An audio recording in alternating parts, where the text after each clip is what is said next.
It's Amy from Oyster Yoga. Here today is Tuesday afternoon, and I just wanted to share with you guys a couple of pointers for how to modify your yoga practice for wrist pain or wrist injuries. So, firstly, I just want to say if you are experiencing pain in your practice at any point, that's a signal that you need to back off. So the first thing that you can do if you're experiencing pain from your yoga practice is just to lay off any poses that require direct weight and pressure on your wrists. Maybe the best thing for you is to take a few gentle classes, take a few restorative classes, or to take child's pose when the rest of the class is coming through vinyasa and down dog. And that can be really challenging to do. But just remember that when you take yoga classes, everything the teacher is offering is just a suggestion. You don't need to come into every single pose that the teacher suggests, especially when you're dealing with some pain or an injury that you have. So the teacher can't feel what you're feeling in your body, so you need to be responsible for making those adjustments yourself. I have these really weak, sad little wrists, and it took me a long time when I started practicing to have enough stamina to make it through a full practice without getting that stiffness and that pain afterwards. So if you're experiencing something similar, I want to just share a couple of tips with you that worked really well for me.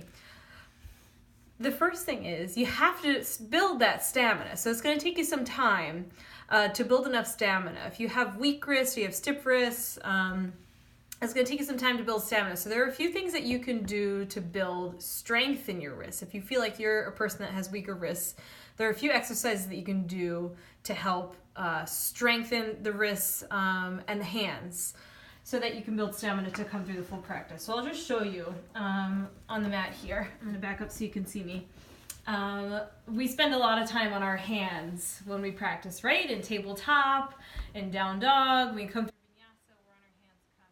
So a few things you can do to build strength. Instead of bringing the palms flat to the floor, you can actually tent up onto your fingertips. If you can see me here, I'll back up off the mat. You'll notice if you look from the side, my hand, it's like I'm like grabbing something. So my fingers are long out in front of me. I'm tented high up on my fingertips. And there's this sensation. Imagine that the palm of your hand was like a straw and you could suck energy up the arm. So we're not sinking in here because that will bother the fingers. And I'm not pressing into my knuckles here. I'm all the way up on the tips of my fingers like I'm pinching something, making a claw with my hand.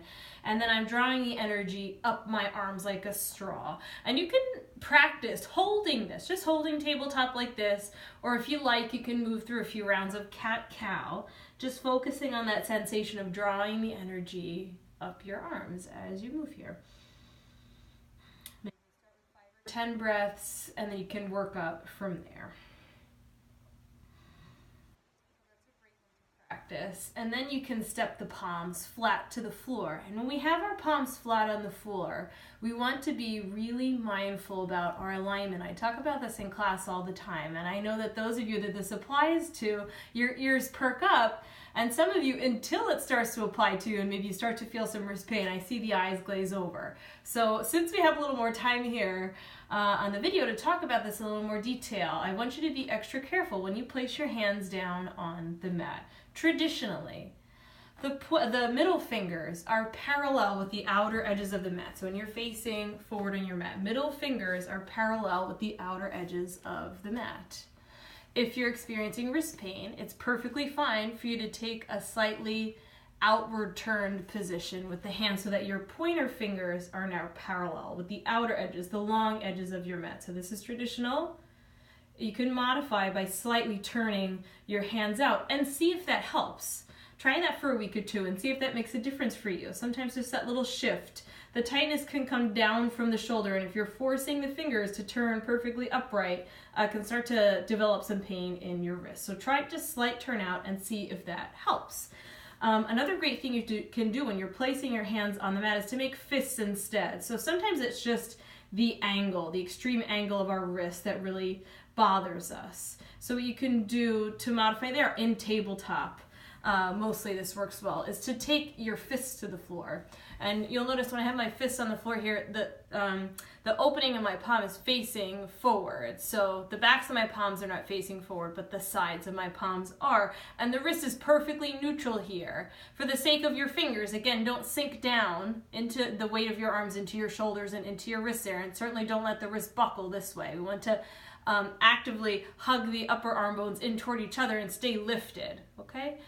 This will actually help you to practice staying light in your upper body, feeling that buoyancy throughout your practice. You can always modify this way.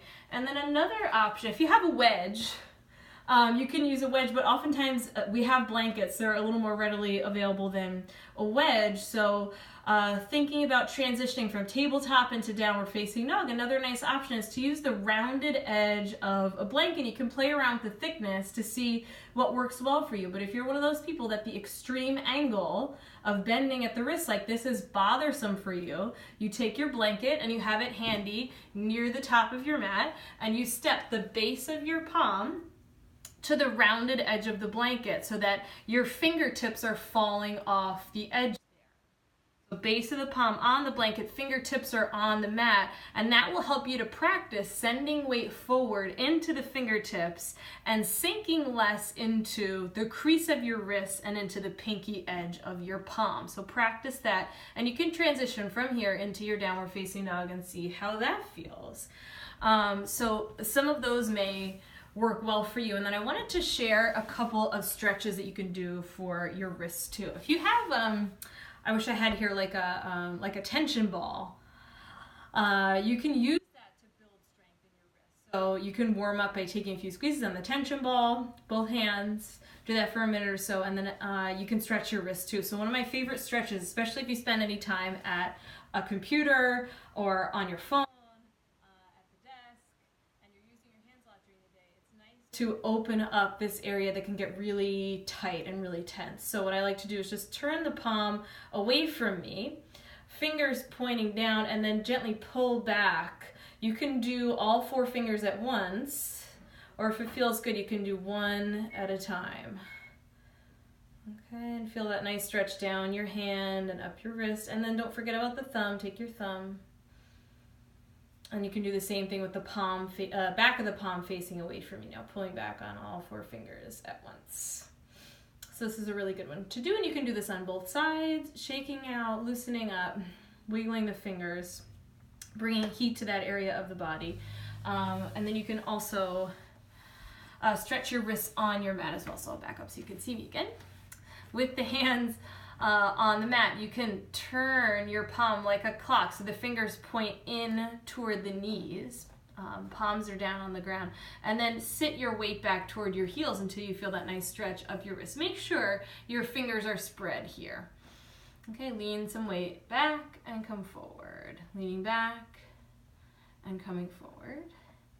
And you come back to start, and then turn the hands over. You may want to do this one hand at a time. So now the back of my palm is on the mat. My fingers are pointing in toward my knees. You can do that for a few breaths. And so to recap,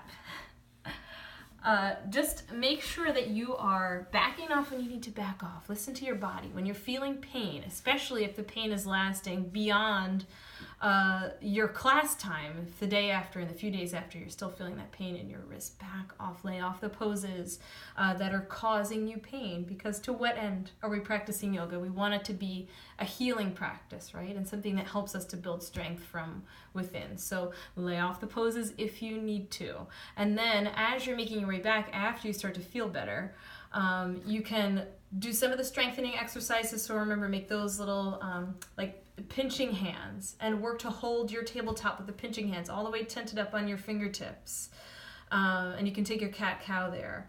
You can make some of the modifications. So using a wedge, if you have a wedge available, or a blanket, putting the base of the palms on the edge of a blanket, slightly turning the hands out. So remember, this is traditional, middle fingers parallel with the edge of the mat, turning the hands out slightly, pointer fingers parallel with the edge of the mat. See if that makes it feel any better. Sometimes it helps if you're stiff in your shoulders. And then working on, you can always do fists too, so don't forget about the option coming to your fist. When you're in tabletop, that doesn't work well in downward facing dog, so don't try that there, but tabletop it's good. And then some of the stretches too are nice also. If you have a tension ball, bring that with you, throw it in your purse, throw it in your desk drawer, and do some strengthening exercises there to build strength in the hands and the wrists. And then you can stretch them. Sitting, pulling the hands back. Do this as many times as you can remember throughout the day. And taking some of the stretches on hands and knees. So I hope that this was helpful. If you have any questions at all, specific questions about your wrists or how to modify your practice, please leave your questions in the comments below. And if you know somebody that's dealing with this issue right now, please share this video with them.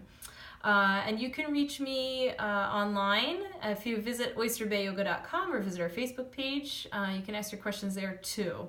And I hope that you all have a great day and enjoy your practice today. Take care.